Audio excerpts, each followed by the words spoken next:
Hello, this is Mark Tooley, editor of Providence, a journal of Christianity and American foreign policy, with another episode of Marksism with fellow Marks and fellow editors Mark Livecki and Mark Melton. Today, we'll take a look at two articles from Providence over this past week, the first of which was by Brad Littlejohn on the famous pine tree flag or appeal to heaven used by some who fought in America's revolution 240 years ago, but reprised by some of those who stormed the US Capitol on January 6th. They were claiming that mantle of inheritance, however spuriously.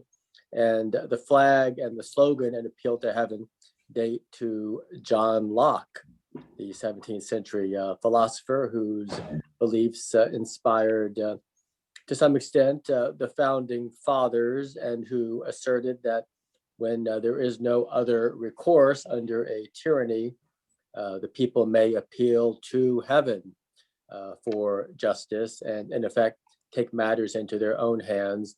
Brad Littlejohn points out that John Locke made this argument in situations where there was not other recourse and where there was not a stability of rule of law.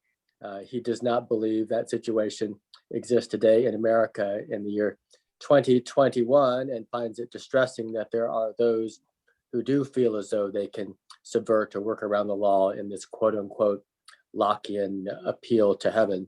So Mark Livecki, what were your thoughts? Yeah, it's a great article. I love the old flags. When we first started Providence, there were a number of occasions where we tried to use some of the old sort of American symbolism. So just as an article of interest, I thought it was fascinating. I'm glad he did the historic research. So I learned something. I thought that was cool. The article and Littlejohn point to long traditions within Christian political thought about the permissibility of revolution, right? What do you do when, as a good Christian, you recognize that on the one hand, government has been ordained by God, and as Christians and as subjects, we ought to submit to that authority. And then on the other hand, that authority has abdicated all responsibilities known to sovereignty and has become a tyrant. What do you do?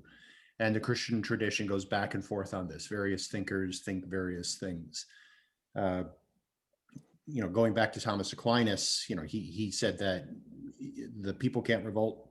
What you ought to do is appeal to lesser magistrates who are vested with some measure of authority, maybe not the supreme authority, but beneath the supreme authority, there's a congregation of lesser magistrates who collectively could decide that, yes, the tyrant needs to be deposed.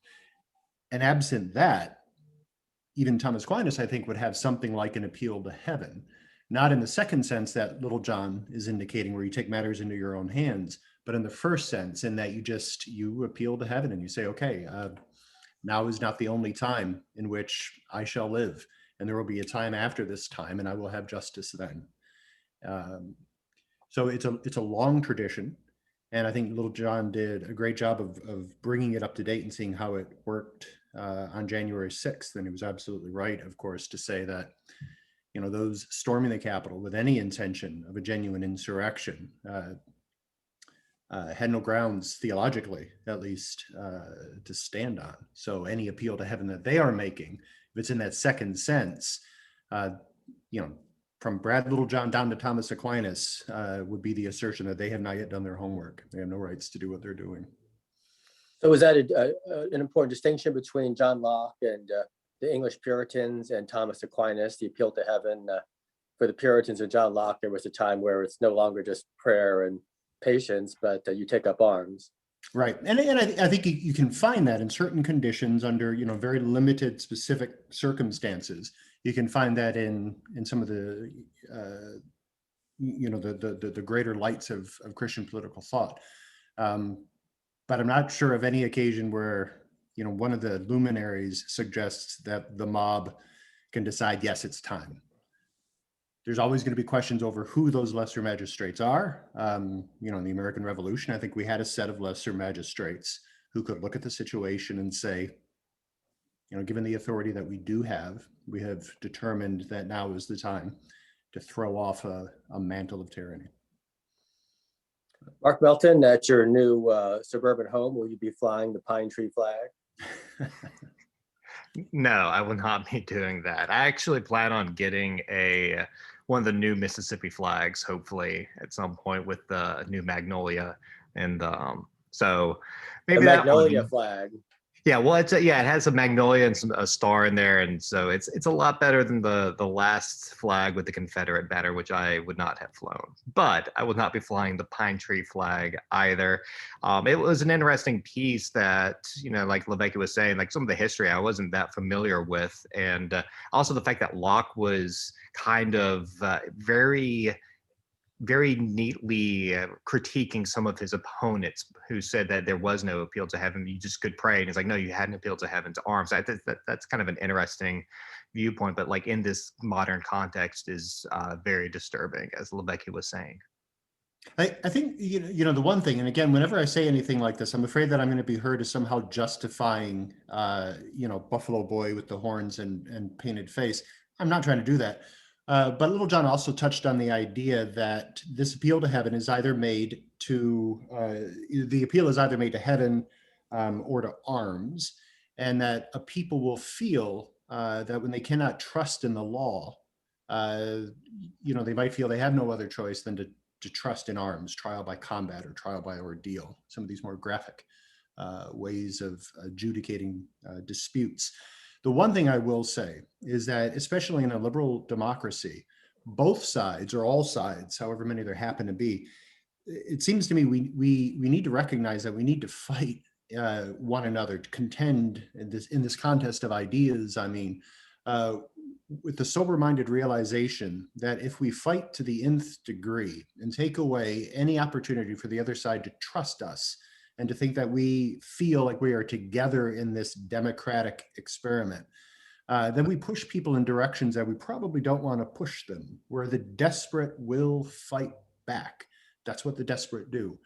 And that doesn't necessarily justify the violence, but it does say, it's human nature when your back is against the wall and values in your mind are at risk, existentially at risk, my children, my grandchildren. I'm going to fight. And so we need to figure out a way to contest our differences in ways that are not existentially threatening, or that cannot reasonably be seen as existentially threatening. And of course, much of that depends on perceptions. People Absolutely. may believe they're existentially threatened when in fact they're not, but Correct. the perceptions prevail.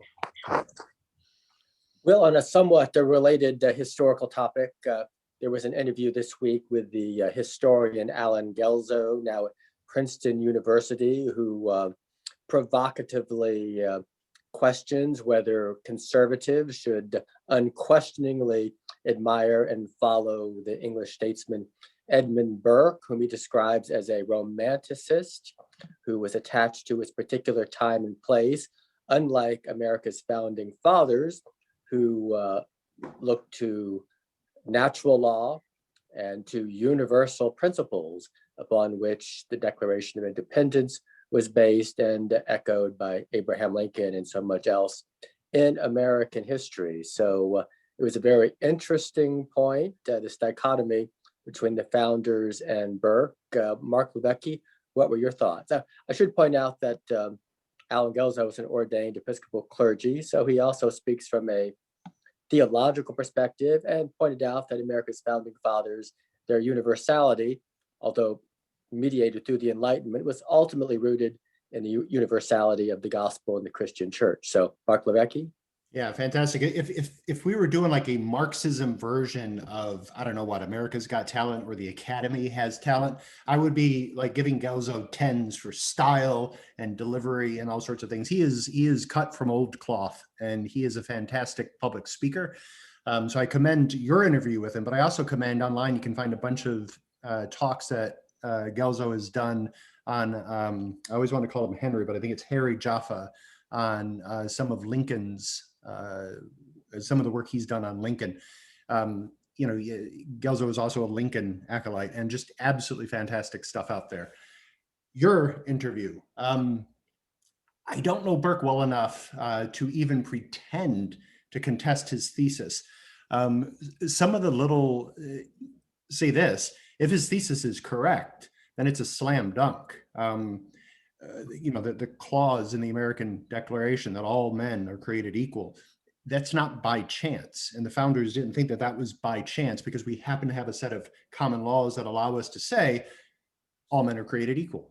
No, like, that's a discovery. That's not a decision. All men are created equal, full stop. And that is infinitesimally surer ground in which to root human dignity and human responsibility than law. Constantly we find occasions in which the law is simply inadequate to adjudicate moral disputes. So if he's right that this is pitting like positive law against natural law, then hands down Buy American. And there's a certain joy in that anyway, right? It is peculiar that American conservatives have to cross the ocean to our English friends in order to find a hero. So I'm all for Buy America in the sense, absolutely. The one quibble I will challenge is that I don't know the context in which Burke said this. So I see the argument immediately, but where he's talking about the sublime, and he contests Burke's definition of the sublime, because he says that Burke says the sublime is that which excites pain and danger. The sublime is something that we receive as terrible, and that this is the start of the Romantic Rebellion. I agree that that type of thinking can be the start of the Romantic Rebellion, but there's also a tradition that I wouldn't be surprised if Burke is tapping into, in which we do recognize the divine or the holy as being terrible, right? You think of the numinous. C.S. Lewis has done some work on the numinous, and this is something that conveys a sense or a presence of the holy, and it's terrifying. He references Graham Watson. That's not right, but Wind in the Willows, the scene where Mole and Rat are going across the water, and they sense the numinous. And I think Rat asks Mole, "Are you afraid?" And Mole says, "No, I'm not afraid." And then he says something like, "But yes, I am terribly afraid." Right? If that's the sublime that Burke is talking about, I'm completely on board, because the terrible, if any of us think that we could stand, erect in the presence of God, at least at first blanch, I suspect they're deluding themselves. So that's my only quibble with the entire thing. And that's acknowledging at the forefront that I have no idea what the context that Burke says it. There's a lot more good that can be said. And if you ask another question, I'll say more, but let's pass it over to Melton. Mark Melton, Burke versus America's founders. Whose side are you on? We gotta go with America. So I actually read the reflections on the revolution in France last year, and it's the first time to really kind of dive into Burke in detail and not just kind of read a quick summary. And there was a lot of parts of it that I thought there's no way anyone in America today could repeat what he is saying and expect to get elected to office, because he's coming from a completely different world. I mean, completely different environment. English conservatism at that point, pro-monarchy, it's very so in that sense, yeah, I can definitely see where there's a sharp divide between the American conservative and the kind of this English conservative Burke view. But if you kind of read Burke as meaning, you don't go for radical change, you go for slow, steady change. If you come up to an edifice, you don't automatically tear it down. You inspect, why is that edifice there, and why is there a fence here? You don't just automatically tear it down. You want to understand what you're doing before you start doing radical change. And so in that, I could see it's broad and it's kind of vague and it can be applied in different ways, but I could see where an American conservatism can look onto that idea. But it's not very detailed, like I said, but I think I could see some grounding on that point. But yeah, there's a lot in Burke that I wouldn't agree with today. I also think he might have misunderstood how bad the situation was in France before the revolution really got going. But it's still worth reading. But yeah, the American ideal, I think if you were to say that if Burke is saying, if Burke would say that America should be true to itself, then it should be true to the Declaration of Independence and its founding. And in that sense, I think you can get to some type of American conservatism. But that again, I mean, I could see where different people are going to read Burke differently. Mark Levesque, any final thoughts? I'm curious what you thought. I was trying to read your face, and you were keeping your cards kind of close to your chest in your interview. What did you think of the thesis?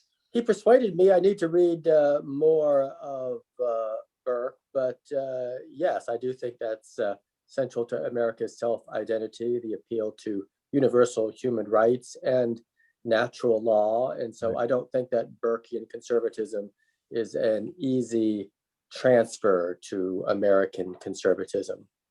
Yeah, that's right. Yeah, good. I agree with that. I think that's well stated. And certainly appreciated his linking America's founding to Christian universality.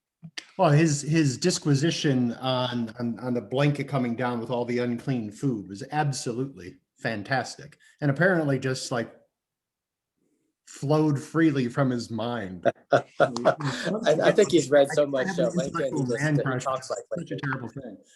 But it was a master class in somebody who has the material simply at hand.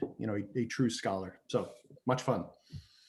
Well, we have a minute or two left. I'll use that just to tout the biography I reviewed for Providence about Henry Cabot Lodge, the 20th century statesman, perhaps best known and sometimes reviled for his role in the overthrow of South Vietnam's President Diem in 1963 at the behest of the Kennedy administration. And I found the story fascinating and delivered in an even-handed fashion. So there really is no clear villain. It was a very complex situation that requires lots of Christian realism to grapple with.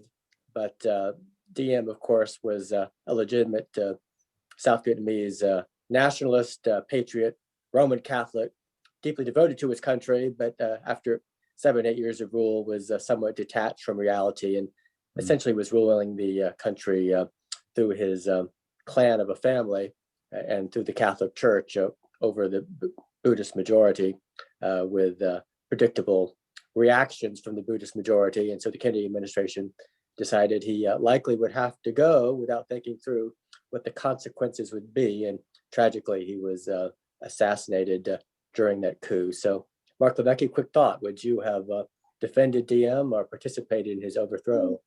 You got me off guard. I have no idea. I would have appealed to heaven. I'm sure Diem was.